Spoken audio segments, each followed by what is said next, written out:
खुलुमबाय आं किलिकां ब्रह्म बड'लेण्ड बुब्लिनि जानानै बयखौबो बरायना लाबाय दिनै 27 मार्च 2024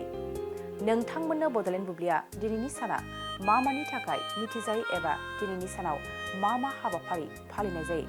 नोंथांमोननो फारि फारि बड'लेण्ड बुब्लिया फोरमायगोन दिनैनि सानखौ वर्ल्ड थियेटार डे महरै फालिनाय जायो वर्ल्ड थियेटार डे एबा बुहुमनां फावथाय सानखौ बेनि गासैबो महरफोरखौ जौगाहोनाय लोगोसे सुबुंफोरखौ बेनि गासैबो महरफोराव फावथायनि बेसेननि बादै सांग्रां खालामो आरो फावथाय हारिफोरखौ गुवार थाखोआव गावसोरनि खामानिखौ जौगाहोनो हानाय खालामनो थाखाय फालिनाय जायो बेनि अनगायैबो दैदेनगिरिफ्रा मोसानायनि बेसेन आरो गोनांथिनि बागै मिथिनो थाखाय आरो बेखौ मदद होनो थाखायबो फालिनाय जायो बेनि अनगायैबो दिनैनि सानखौनो नेशनेल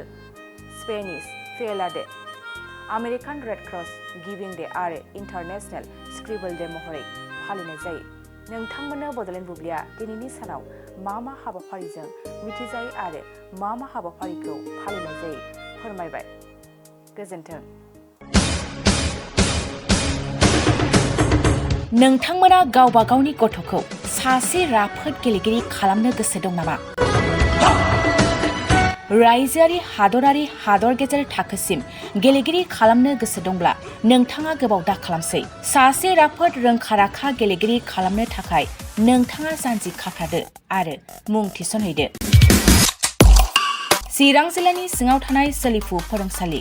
बल्लामगुरि काराटे एकाडेमि फोनांजाब राहा 8720903713 बड' हाउस काराटे एकाडेमि दलाइगाव फोनांजाब राहा 6900451157 बेंटल काराटे एकाडेमि फोनांजाब राहा 9678041226 बिरनगाव काराटे एकाडेमि फोनांजाब राहा 6901341656 आरो दालिगाव काराटे एकाडेमि फोनांजाब राहा 8720903713 बैफोर मख'नाय सोलोंसालिनिफ्राय सिगांनिफ्रायनो रायजोआरि हादरारि हादर गेजेरारि थाखोनिफ्राय बान्था मोननो हानाय सोलोंसाफोर मोननो हाबोनाय सोलोंसालि बे मख'नाय फोरोंसालियाव रोंगौथि गोनां फोरोंगिरिया फोरोंथाय होनानै नोंथांनि गथ'खौ सासे राफोद गेलेगिरि सोरजिनायाव मदद आरो जाफुंसार खालामगोन अब्ला मानोथो गोबाव खालामनो थाबैनो मुं थिसनहैदो